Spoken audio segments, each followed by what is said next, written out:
The questions following Yum brands in China, the KFC, Pizza Hut, and Little Sheep restaurants are indicating that they are becoming a targeted company in China.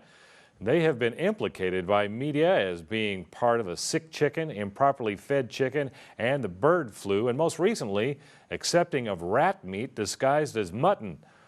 But when we present the sum of the balanced stories, Yum is losing business from the news and not from being guilty of any of these accusations.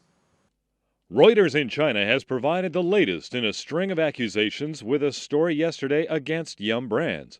They bring up the story last February that Xinhua called Yum being guilty of corporate arrogance regarding the sick chicken scandal. That was when improperly handled chicken had died and were prepared for use by restaurants at the supplier.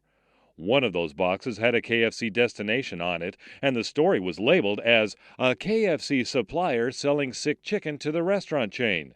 Then comes the deadly bird flu. Again, an issue that is about suppliers, live bird farms, and live bird markets, and not the sanitary conditions of a KFC. Yet the association was made in the media. The next story is how Yum brands had lost 30% of their business. Another targeted story on Yum and KFC.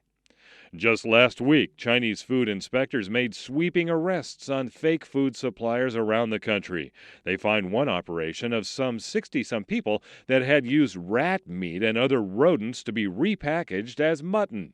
The next thing is the story is associated with Yum brands because Little Sheep Restaurants, a chain bought in 2011, serves mutton in their hot pot dishes.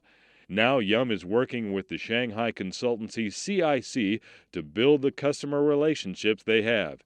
It will likely turn to social media and away from the more expensive forms of marketing.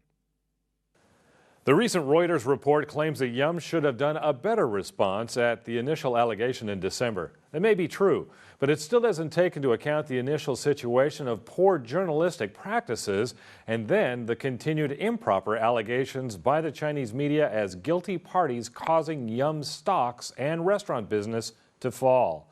It was not the restaurants that had the problems. It was the chicken suppliers and processors with unsafe practices.